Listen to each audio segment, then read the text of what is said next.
इस लेसन में मैं आपको बताऊंगी how to write variable expressions. देखिए क्वेश्चन आपके पास क्या है, right an expression for the sum of C and 41। आपने सबसे पहले देखना है क्वेश्चन में कि क्या रिक्वायरमेंट है। तो यहाँ देखें रिक्वायरमेंट है सम की। आपने बहुत केयरफुल होकर ये सॉल्व करना है, कहीं यहाँ सब्ट्रैक्शन भी आ सकता है, रिड्यूस्ड अदर टर्म भी यूज हो सकती हैं।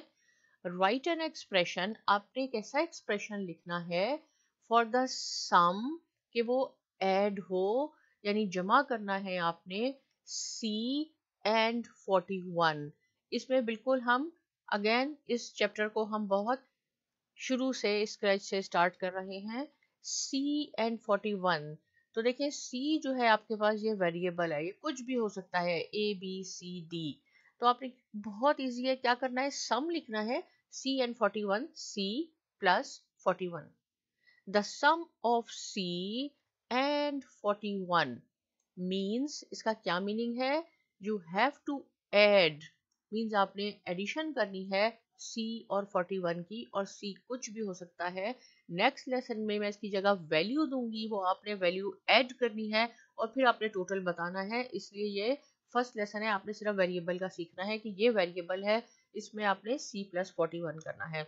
दूसरा क्वेश्चन है right an expression for B. देखिए यहाँ वेरिएबल क्या हुआ, बी हो गया, लेस देन 101। और दूसरी इंपॉर्टेंट चीज क्या है, आपने देखना है कि क्या पूछा है, लेस देन। लेस का क्या मीनिंग है, माइनस, नेगेटिव। ऐसा एक्सप्रेशन लिखना है आपने बी के लिए कि बी आपका है लेस देन 101, 101 से बी छोटा है।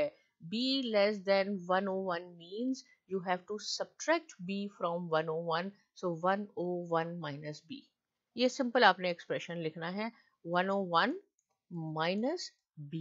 कैसे पता चला कि एक्सप्रेशन फॉर बी के लिए लिखना है, वेरिएबल b है, लेस देन 101, 101 से b छोटा है।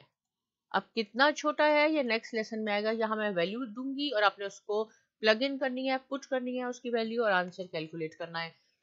तीसरा क्या है, right an expression for y reduced by 16। देखिए यहाँ रिड्यूस्ड का वर्ड यूज हो गया, रिड्यूस का मीनिंग भी माइनस हो गया। वेरिएबल क्या है आपके पास, y, माइनस होगा कितने, 16 से। y reduced by 16 means you have to subtract 16 from y, so y minus 16, so simple। write an expression for y increased by 36। देखिए सेम क्वेश्चन है कि y का ही एक्सप्रेशन आपको लिखना है, लेकिन यहाँ वर्ड यूज हुआ increased। पहले वाले क्वेश्चन में हमारा क्या यूज हुआ था, यहाँ पे हमने सम लिख दिया था, राइट, यहाँ पे यूज हो गया इंक्रीज्ड। तो दोनों का सेम मीनिंग है, y increased by 56, y increased by 56 means you have to add y and 56 and this is the answer। Next question को देखते हैं। अब ऐसा एक्सप्रेशन आपने लिखना है, किसके लिए, वेरिएबल क्या है, फॉर d लेस देन 78, कि d आपका लेस देन 78, 78 से छोटा है। पहले हमने रिड्यूस लिखा, वो उसका भी मीनिंग माइनस था, लेकिन आपने बहुत केयरफुल होना है कि d को माइनस करना है या 78 को माइनस करना है। For d less than 78, right, तो हमने d less than 78 means you have to subtract d from 78। अब यहाँ मैंने कुछ प्रैक्टिस प्रॉब्लम लिख दी है आपके लिए, नीचे उसके आंसर्स भी मौजूद हैं, लेकिन पहले आपने सॉल्व करने हैं। देखें प्लीज, आप लोगों ने आंसर नहीं देखने, पहले आपने ये सॉल्व करने हैं फिर आंसर देखने हैं। अगर कोई क्वेश्चन है कमेंट सेक्शन में लिख सकते हैं। साइमा एकेडमी को प्लीज सब्सक्राइब करना बिल्कुल ना भूलिए और बहुत शुक्रिया।